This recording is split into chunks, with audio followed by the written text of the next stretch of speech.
Assalamu alaikum wa rahmatullahi wa barakatuh. Bismillah, alhamdulillah, wa salatu wa salamu ala rasulillah wa ba'ad. All thanks and praise are due to Allah subhanahu wa ta'ala, and may His peace and blessings be upon His last and final messenger, His family, His companions, and those who follow them until the end of times. Inshallah, everyone is doing well.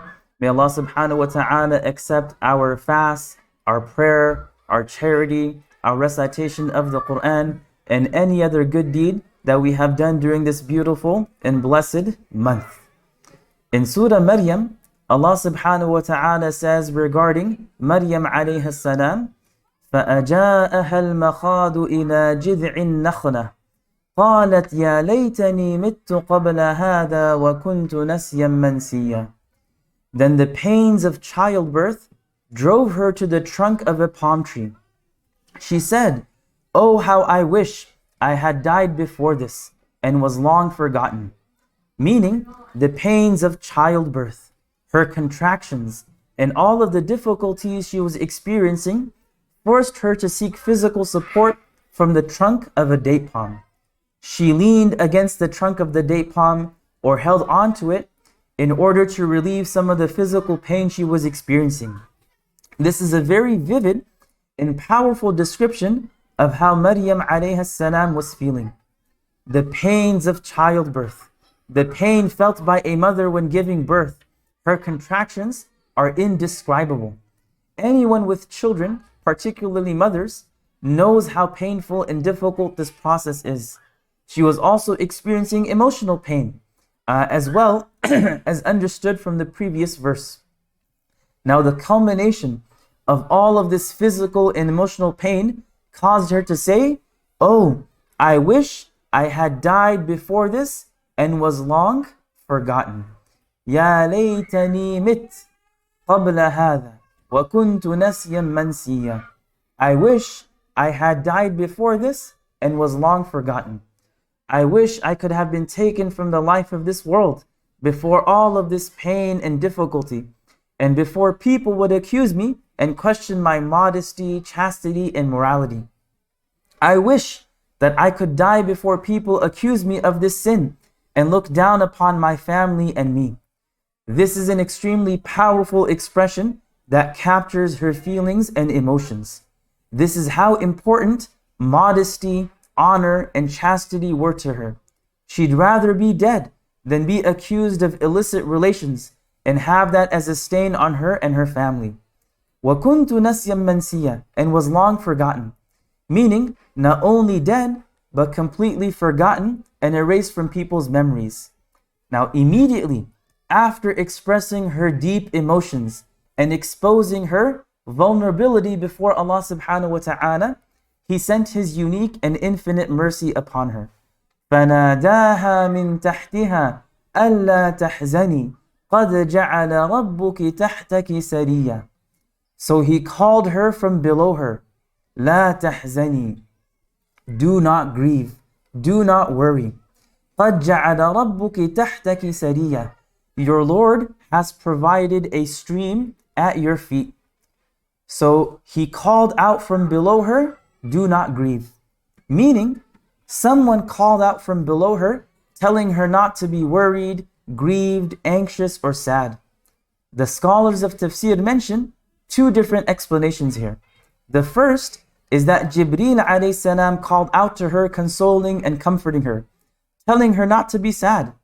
The second is that Allah subhanahu wa ta'ala allowed Isa alayhi salam to miraculously speak at that moment, comforting his mother and telling her not to be sad. Your Lord has provided a stream at your feet. Allah subhanahu wa ta'ala caused a small stream to flow at her feet so she could drink water, quench her thirst, cool off, and wash up. وَهُزِّي إِلَيْكِ بِجِذْعِ النَّخْلَةِ تُسَاقِطْ عَلَيْكِ رُطَبًا جَنِيًّا. And shake the trunk of this palm tree towards you. It will drop fresh, ripe dates upon you. As another sign that everything will be all right, that the help and mercy of Allah subhanahu wa ta'ala are with her, as a source of comfort, reassurance, and consolation. She was told to shake the trunk of the date palm that she was leaning against and getting support from. And once she shook the trunk, the date palm would drop fresh, ripe dates upon her. It's mentioned in a few narrations that this particular date palm was dry, devoid of fruit and fronds, and was in the middle of the desert. However, when she shook the trunk, fresh, ripe dates miraculously fell upon her. Now here, it's important to note that according to the majority of scholars, Maryam alayhi salam is not considered to be a prophet.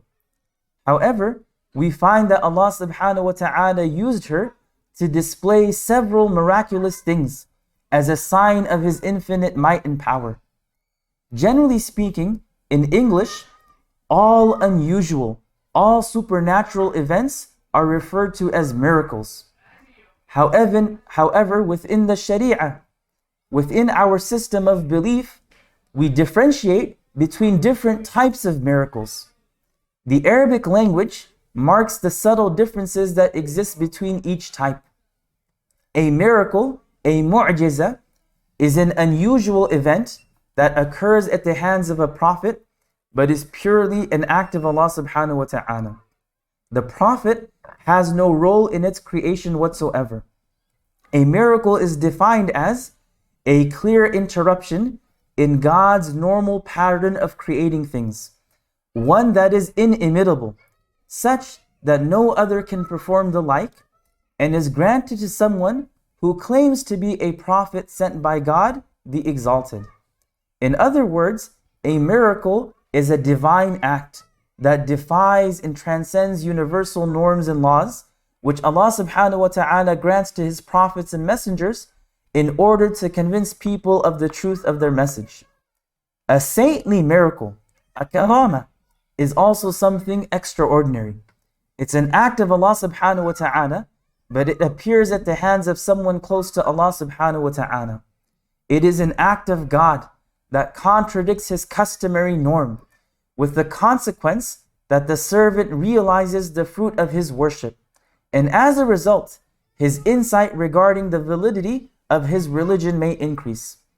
So this incident of ripe dates falling on her lap after shaking a dry, barren tree and a stream flowing at her feet are classified as saintly miracles. They're classified as karamat.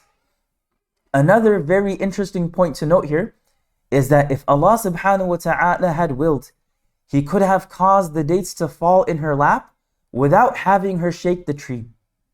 But Allah subhanahu wa ta'ala instructed her to shake the tree to show how important it is to use the means that we have available to us. You know, the amount of sustenance, food, drink, and water each of us is going to receive throughout our lives has already been determined by Allah subhanahu wa ta'ala. However, that doesn't mean that we will receive our sustenance automatically without any effort. Money, food, drink, and clothes will not just fall into our laps. We still have to work hard and strive for it, using all of the available resources at our disposal. Planning, preparing, and putting forth our best efforts is not contrary to the concept of yaqeen. It's not contrary to the concept of tawakkul. All of this is an essential aspect of placing our absolute trust in Allah subhanahu wa ta'ala. And that is something very significant, that is something very important that we learn from this part of the story of Maryam alayhi salam. We ask Allah subhanahu wa ta'ala to make all of us among those who have that type of yaqeen and tawakkul in Allah subhanahu wa ta'ala. May Allah subhanahu wa ta'ala make us among those who use the means that are available to us, and then we leave the rest to Allah. وصل اللهم على نبينا ومولانا محمد وعلى آله وصحبه وسلم. جزاكم الله خيرا والسلام عليكم ورحمة الله.